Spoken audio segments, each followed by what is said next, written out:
परिवारों में सहकारिता का समावेश। बिखराव उसी सीमा तक सहन होता है जिससे एकता में कोई व्यवधान न पड़े।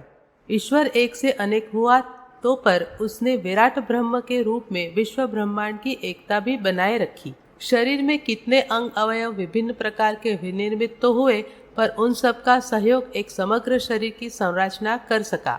व्यक्ति एक इकाई तो है, पर उसकी स्थिरता, संपन्नता, प्रसन्नता और प्रगति सहजीवन में ही है। इस दिशा में पहला कदम परिवार परिकर में प्रवेश करते हुए ही उठाना पड़ता है। वह एक प्रयोगशाला, पाठशाला है जिसमें सामाजिक शालीनता के लिए आवश्यक मर्यादाओं और वर्जनाओं का नित्य नियमित रूप से अभ्यास करना पड़ता है। एकाकी प्रकृति का व्यक्ति अपने स्वभाव अभ्यास को इस योग्य नहीं बना सकता कि सर्वजनीन सद्भाव सहयोग अर्जित कर सकने में समर्थ एवं सफल हो सके। परिवार संस्था को जीवंत स्थिति में बनाए रहना इसलिए आवश्यक है कि उसी आधार पर अगले दिनों समाज व्यवस्था एवं विश्व व्यवस्था चलनी है। समय की गति अत्यधिक द्रुतगामी हो गई। बढ़ी हुई जनसंख्या और उसकी बढ़ती हुई आवश्यकता ने समय के अनुरूप प्रचलनों में क्रांतिकारी परिवर्तन के लिए विवश किया है। अब धरती पर इतनी जगह नहीं रह गई है कि हर किसी के लिए अलग अलग ठीक तरह रहने की व्यवस्था जुट सके। स्थान की कमी ने मिलजुल कर रहने की उपयोगिता समझने के लिए विचारशील वर्ग को उद्बोधन दिया है कि वे सहजीवन की पारिवारिकता की आवश्यकता स्वयं समझें और अपने प्रभाव क्षेत्र में अन्यों को परिचित कराने के लिए विशेष प्रयत्न करें। मनुष्य पारिवारिकता की, सहकारिता की वृत्ति अपनाकर ही अधिक सभ्य बनता चला आया है। आदान प्रदान की नीति अपनाने से ही उसकी समर्थता बढ़ी है। मध्यकालीन अंधकार युग में विलगाव और बिखराव का प्रतिफल देख लिया। उन कड़ुए फलों को बार बार चखने की आवश्यकता नहीं है। विपन्नता की विषम बेला में नए सिरे उपाय से खोजना पड़ेगा। अनौचित्य में परिवर्तन लाने के लिए कदम उठाना पड़ेगा, अन्यथा सामयिक विषमता का सामना कर सकना संभव न होगा।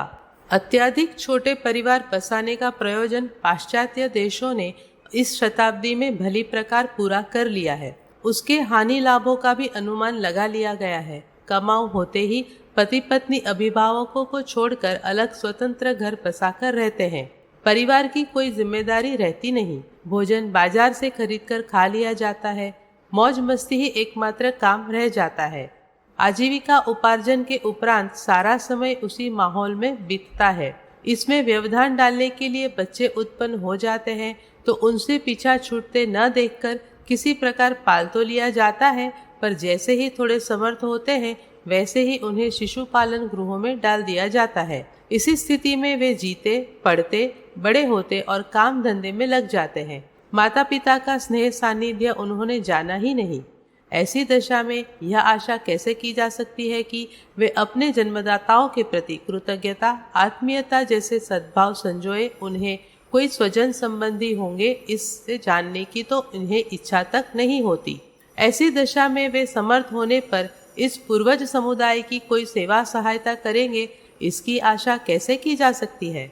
वृद्धावस्था आने पर उस स्वेच्छाचार के अभ्यस्त लोगों को संतान से कोई सहानुभूति या सहायता मिले तो इसमें आश्चर्य की बात नहीं है। जरा जीर्ण स्थिति में मौत के दिन किसी प्रकार बूढ़ा खाने के अनाथालयों में ही व्यतीत करने पड़ते हैं। वहीं वे अपने को एकाकी अनुभव करते हुए दम तोड़ देते हैं।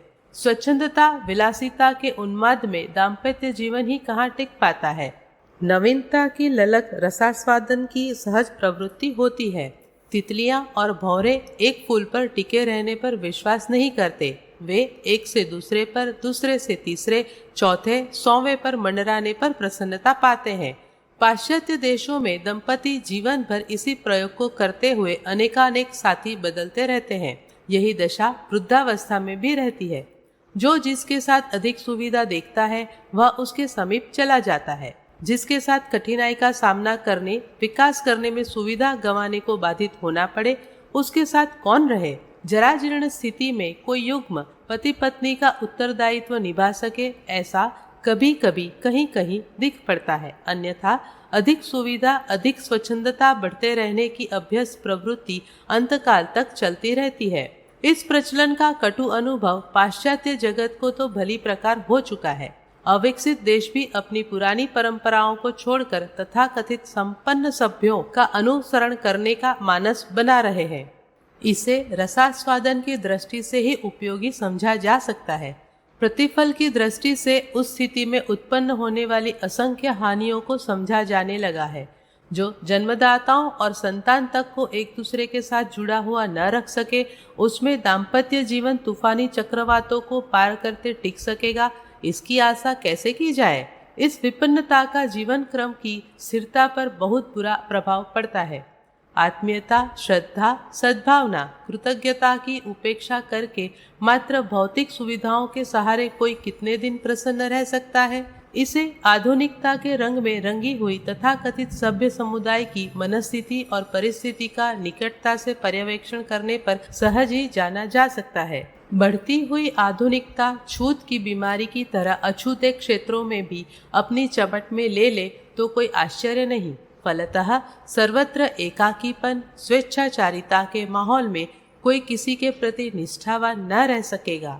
किसी को किसी की विश्वसनीयता पर, प्रामाणिकता पर भरोसा न रहेगा और अवसरवाद ही सब कुछ बन जाएगा।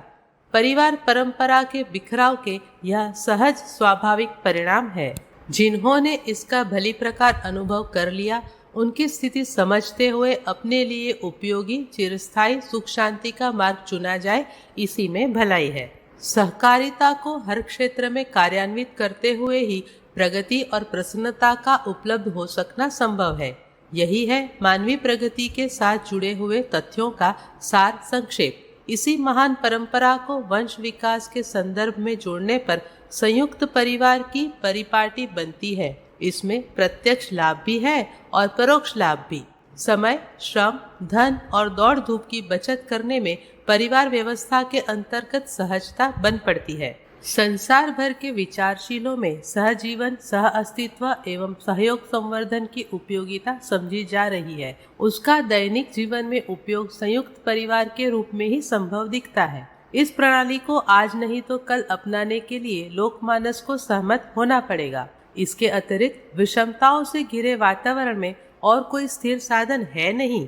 सहजीवन की आचार संहिता न बढ़ने पर और आपाधापी को अधिक स्थान मिल जाने से ही वर्तमान परिवार असुविधा भरे हो जाते हैं और जिन्हें अधिक स्वतंत्रता प्राप्त करने की इच्छा है, वे उस तनाव भरे वातावरण से अलग होने की बात सोचने लगते हैं। भूल यही हो जाती है कि सहजीवन के सिद्धांतों को व्यवहार में जोड़ने रहने वाली आचार संहिता का निर्माण नहीं हो सका है। यदि सुव्यवस्था की रीति नीति समझी, बनाई, चलाई जा सके तो संयुक्त परिवार में सुविधा ही सुविधा है, बचत ही बचत है, प्रसन्नता ही प्रसन्नता है।